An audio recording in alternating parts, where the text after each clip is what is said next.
就你头！干嘛把庙建这儿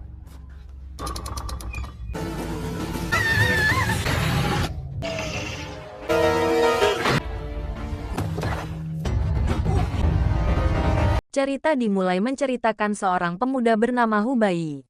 Di setiap malam ia selalu bermimpi bertemu dengan wanita bercadar yang dulu pernah ia temui. Dalam mimpinya, ia berlari mengejar si wanita, hingga di suatu tempat akhirnya wanita itu berhenti berlari. Namun tiba-tiba monster besar menyerang. Serangan itu mengenai pundak si wanita dan langsung membuat pola bercak berwarna merah. Setelah itu, seketika tanah berubah menjadi lumpur.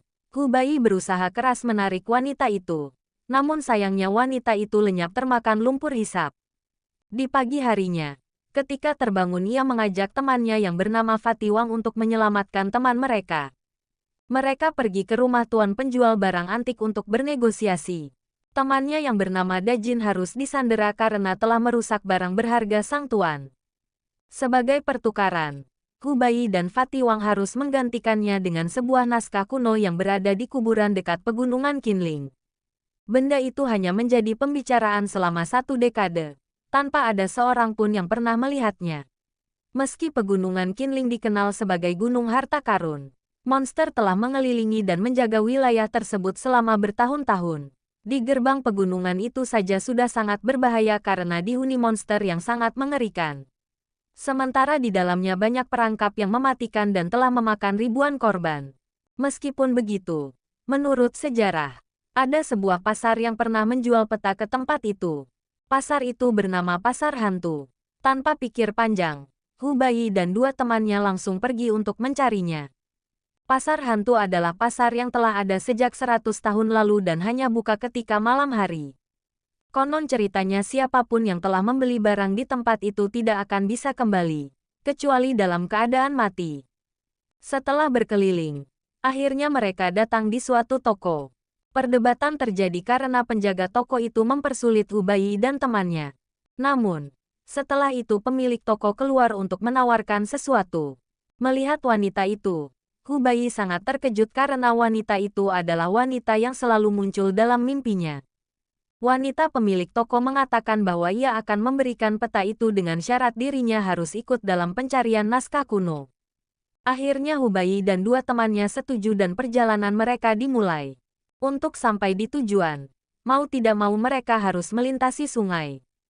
Ketika di tengah perjalanan, wanita pemilik toko merasa aneh karena jam tangannya tiba-tiba tidak bisa berfungsi. Benar saja sedari tadi seekor monster laut telah mengikuti mereka. Monster itu adalah satu dari 3 monster penjaga wilayah Qinling. Monster itu berwujud naga berkepala besi, salah satu penunggu sungai tersebut.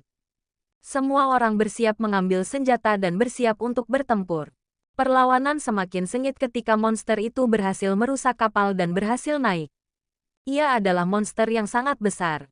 Kulitnya sangat keras dan tidak dapat ditusuk dengan mudah. Ketika terpojok, monster itu akan masuk kembali ke air dan menyerang lewat bawah. Hubei dan yang lain langsung menyusun strategi untuk menjaring monster itu. Sayang, strateginya gagal karena monster dapat lepas dengan mudah. Ketika mereka telah terpojok, seorang penumpang bermasker datang menolong dan membuat monster itu kabur. Ternyata lelaki itu adalah profesor mereka, yaitu Profesor Sun. Setelah perjalanan panjang akhirnya mereka sampai ke daratan. Karena memiliki tujuan yang sama untuk menemukan naskah kuno, Profesor ikut dalam rombongan Hubei. Selain itu, Fatiwang juga mengajak satu wanita lagi untuk ikut. Dia adalah anak dari tuan pemilik toko barang antik. Akhirnya mereka berenam melanjutkan perjalanan mengikuti peta. Hingga sampailah mereka ke sebuah kuil. Setelah menyelesaikan teka-teki, mereka berhasil menemukan tangga rahasia ke bawah tanah. Langkah mereka terhenti di sebuah pintu besar.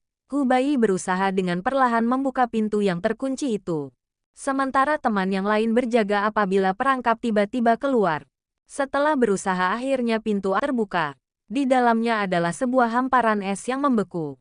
Meski telah berhati-hati, mereka pada akhirnya harus terperosok jatuh. Mereka harus mengatur strategi agar masuk ke gua yang benar. Awalnya Hubei hampir tidak selamat dan tertusuk es yang sangat runcing. Namun akhirnya ia berhasil diselamatkan. Kini mereka semua memasuki suatu tempat dengan tumbuhan kering hitam yang mengerikan. Suara berisik mereka berhasil membangunkan monster anjing bermata merah.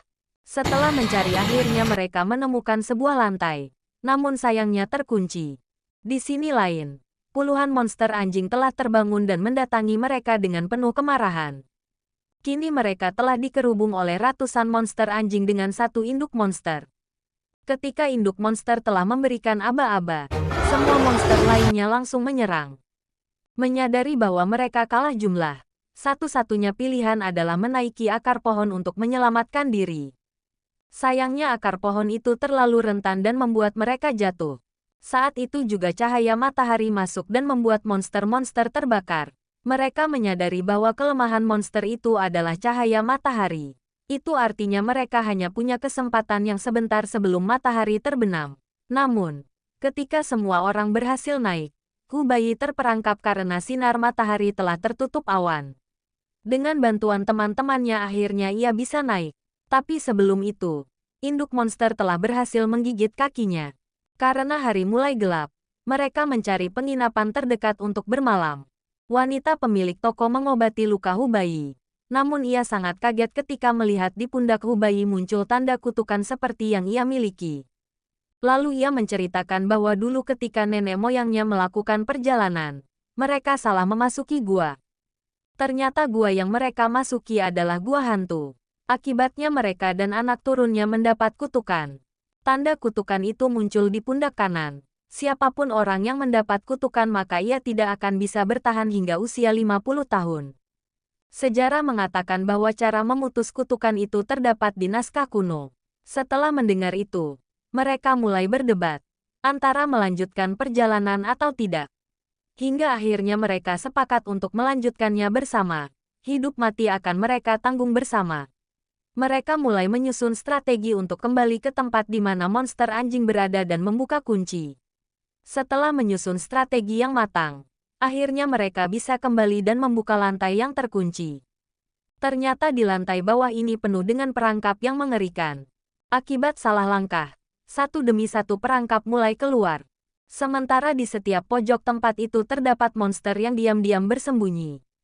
Ketika selesai melewati berbagi perangkap, akhirnya mereka menemukan naskah kuno yang mereka cari. Tapi saat itu juga puluhan monster laba-laba telah bersiap memakan mereka. Setelah melakukan perlawanan, akhirnya satu persatu dari mereka dapat naik. Namun ketika Hubai dan wanita pemilik toko akan naik, monster itu menarik wanita pemilik toko. Melihat itu Hubai yang awalnya sudah naik langsung turun membantu. Teman-teman Hubai yang sebenarnya sudah sampai atas, melihat Hubai berjuang sendiri akhirnya memilih kembali turun untuk menolong. Pertarungan semakin sengit, tapi mereka kembali kalah jumlah. Satu-satunya cara adalah mereka harus bersembunyi. Akhirnya mereka menemukan tempat sembunyi. Di sana mereka menyadari bahwa istana bawah tanah itu terbuat dari belerang. Dengan cepat Hubai melemparkan korek untuk membakar monster. Hampir seluruh monster laba-laba itu mati terbakar. Ketika mereka merasa bahwa keadaan telah aman, wanita pemilik toko merasakan kehadiran monster penjaga sungai. Benar saja. Setelah itu monster penjaga sungai datang dan ikut menyerang. Namun di sisi lain, mereka mulai menyadari bahwa jalan keluar terbaik adalah melewati sungai. Akhirnya mereka berusaha mendobrak dinding di belakang mereka. Ketika dinding telah hancur, air datang dengan deras dan menghancurkan istana bawah tanah. Karena istana mulai hancur, mereka berenang mengikuti aliran air sungai dan mereka berhasil selamat. Cerita pun tamat.